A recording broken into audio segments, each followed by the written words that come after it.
আসসালামু আলাইকুম everyone, welcome to back to my channel. আশা করি সবাই ভালো আছেন। আজকে সকাল থেকে শুরু করছি। দেখুন রান্নাঘরে আজকে পরোটা বানাবো, তার জন্য পরোটা বেলে নিয়েছি আর এখন সেঁকে নেব। সেঁকে আমি আরেকটা ফ্রাই প্যান নিয়েছি, ওটাতে আমি তেল দিয়ে ভেজে নিচ্ছি।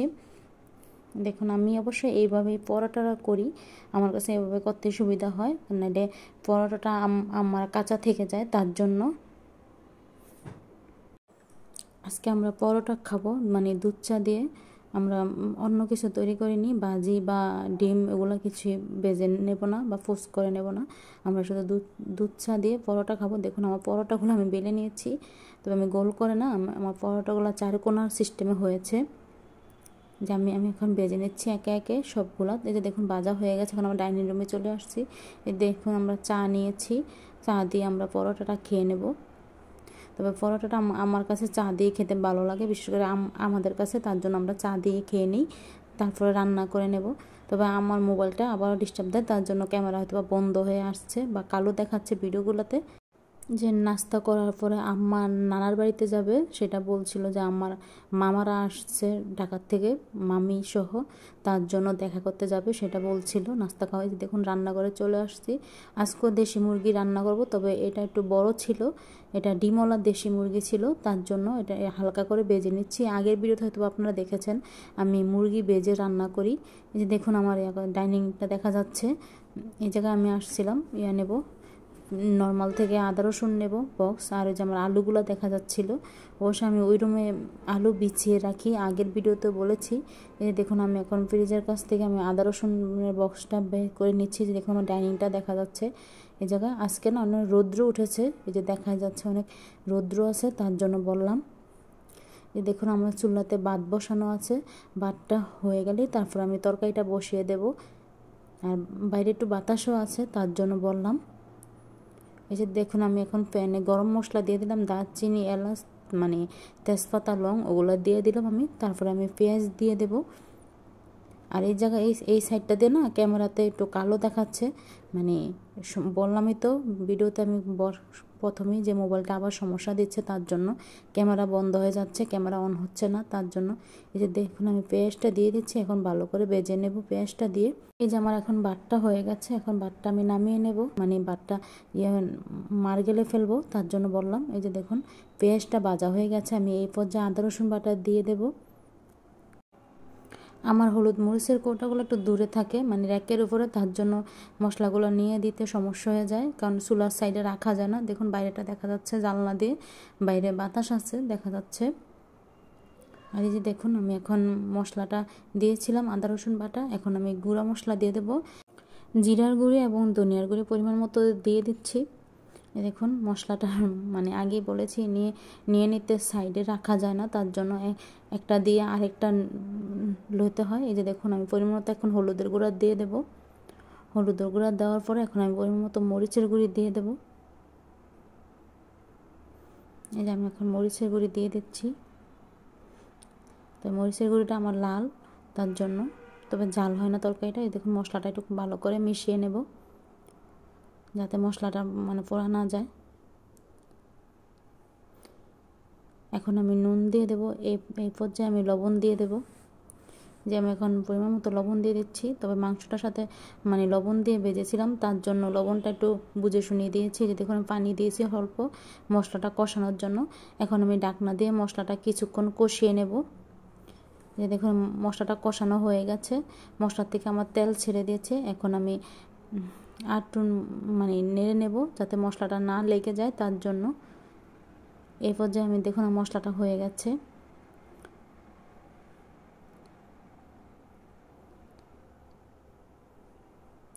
এ পর্যায়ে আমি যে মুরগির মাংসটা দিয়ে দিচ্ছি, হালকা করে ভেজে নিয়েছি, তার জন্য বললাম। যখন মুরগির মাংসটা ভালো করে মিশিয়ে নেব মুরগিটা মশলার সাথে মিশিয়ে, তার জন্য আবার একটু ঢাকা দিয়ে রেখে দেবো কিছুক্ষণ কষানোর জন্য, যাতে কষানো হয়। মাংসটা আমি কষিয়ে রান্না করব মুরগি মাংসটা। আজকের মুরগি মাংসটা অন্যরকমভাবে রান্না করছি আমি, তবে আজকের মুরগি মাংসটা আলু দিয়ে পাতলা ঝোল করে রান্না করব। বেশি ঝোলও থাকবে না, আবার বেশি গ্রেভিও হবে না, ঘন হবে না, তার জন্য দেখুন মাংসটা কষানো হয়ে গেছে। আমি এই পর্যায়ে ঢাকনাটা উঠিয়ে আবার একটু নেড়ে চেড়ে নেব। দেখুন আমি কাছ থেকেই দেখাচ্ছি একটু ক্যামেরাটা নিয়ে।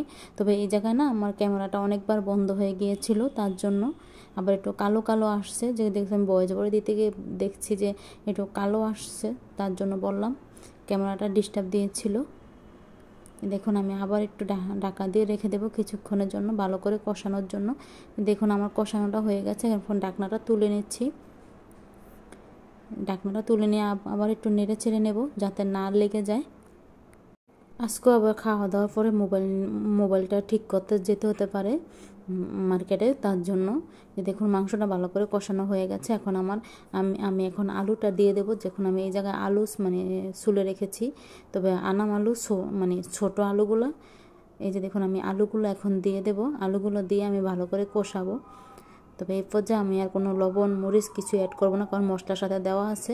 এখন শুধু ভালো করে কষিয়ে নিয়ে রান্না করব, তাহলে হবে। তবে আজকের রান্নাটার পদ্ধতি ছিল অন্যরকম। মাংসটা মানে আগের দিন যেটা ছিল যেভাবে দেখাইছি ওইভাবে মাংসটা আজকে রান্না করিনি, তার জন্য বললাম ভয়েস ওভার দিছি, তো তার জন্য। খাওয়ার পরেই এদিকে আমি কাজ রান্না করছি, আবার কথা বলছিলাম। আমার হাজব্যান্ড বাইরে গিয়েছিল, এখন রুমে আসলো, তার সাথে কথা বলছিলাম। অবশ্য দেখা যাচ্ছে না মানে ক্যামেরাতে, মানে ক্যামেরার পিছনে আছে, তার জন্য। দেখুন আমি এখন ঢাকনা দিয়ে দিলাম আবার।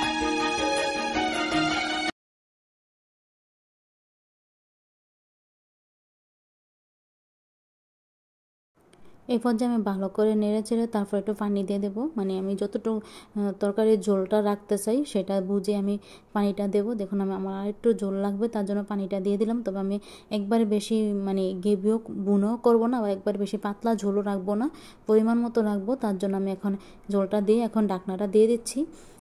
ঢাকনাটা দিয়ে দিলাম। তবে এই পর্যায়ে আমরা একটু কথা বলছিলাম, তার জন্য মানে মোবাইলটা দেখছিলাম ক্যামেরা করার সময় যে কেন বন্ধ হয়ে যায় কি না সেটা দেখার জন্য ক্যামেরাটা অন করা ছিল এই জায়গায়, তার জন্য ভিডিওটা আমি আর কাটি না বা স্পিড বাড়িয়ে দিইনি এই জায়গায়। এই যে দেখুন আমার তরকারিটা এখন হয়ে গেছে। এখন আমি ঢাকনাটা খুলে দেখাচ্ছি। এই যে আমার এখন সব আলু সব কিছু সিদ্ধ হয়ে গেছে, মাংস আলু সব সিদ্ধ হয়ে গেছে। দেখুন দেখলেই বুঝতে পারবেন।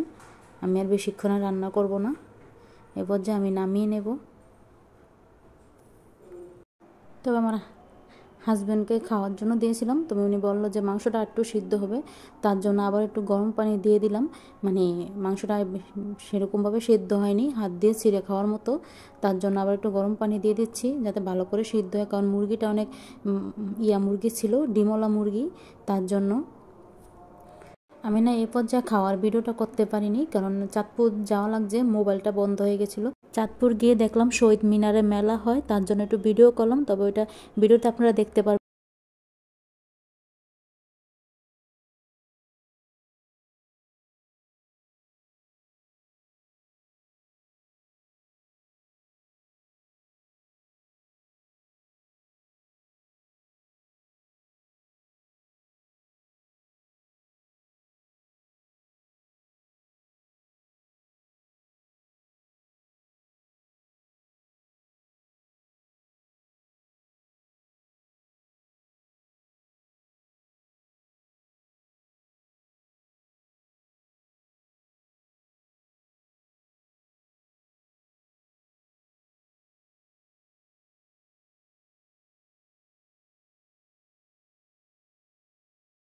এই যে আমরা এখন চাঁদপুর 3 মহানায় আসছি। এই যে দেখুন ঢুকছে, দেখা যাচ্ছে একটা ইলিশ চত্র, মানে চত্র দেখা যাচ্ছে। দেখুন একটা ইলিশ মাছ। এই যে দেখুন আমরা ঢুকছি, তবে এই জায়গায় কোনো কিছুই নেই, মানে পার্ক বা নৌকার খেলনার ওগুলা, কারণ এগুলো সব মেলাতে আছে, তার জন্য এই জায়গা পুরো ফাঁকা।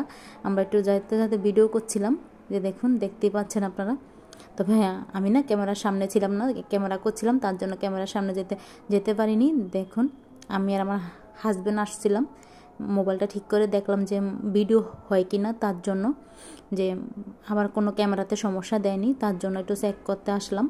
যে জায়গায় ঠিক করছি উনি বলছিল যে ভিডিও করে দেখেন, তারপরে যদি ঠিক না হয় তাহলে আবার করতে হবে, তার জন্য। দেখুন এই জায়গায় দোকানপাট কিছুই নেই, পুরা ফাঁকা আছে। আগে কিন্তু অনেক দোকানপাট ছিল দুই সাইডেই, এখন বেশ একটা দোকানপাট নাই। এই জায়গায় গাড়ি রাখা হয়, আর এই সাইডে মানে 2-1টা দোকান আছে, বেশি নেই, 3-4টা সম্ভবত হতে পারে। এই যে মানে এগুলাতে কসমেটিকের জিনিস, মানে সিটি গোল্ডে যা আছে কিনতে পাওয়া যাওয়া, বাচ্চাদের খেলনা আছে। দেখুন যে পুতুল আছে, মানে টেডি বিয়ার বলে ওগুলা, ব্যাগ সব কিছু আছে এই জায়গায়। যে দেখুন সবাই কিনছে, তবে আমরা কিনিনি, তার জন্য বললাম। আগে কিন্তু দোকান ভরপুর ছিল। এই যে দেখুন ফুল, মানে ফুল বিক্রি করতে আছে এই জায়গায়, ফুলও আছে সব কিছু। এই যে দেখুন ইয়াটা দেখা যাচ্ছে। তবে আমি না এই জায়গায় প্রায় 1 বছর পরে আসলাম, মানে বেশি একটা আমার আসা হয়নি, তার জন্য বললাম ভয়েস ওভারে। এই যে দেখুন এদিকে ঘোড়া আছে, মানে কেউ চাইলে ঘোড়াতে উঠতে পারে। তবে আগে এই জায়গায় অনেক ভিড় থাকতো যখন আমি আসছিলাম। এই যে দেখুন নদীটা দেখা যাচ্ছে। এই যে দেখুন শেষ বিকালের দৃশ্যটা কতটা সুন্দর লাগছে।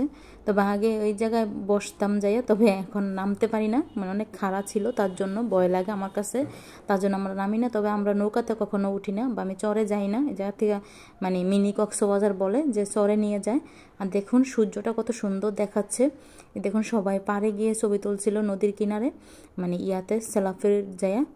আমি অবশ্য ওই জায়গায় যাইতে পারি না, আমার কাছে ভয় লাগে, তার জন্য আমি আগেই বলে দিলাম আমি নামি না কখনো।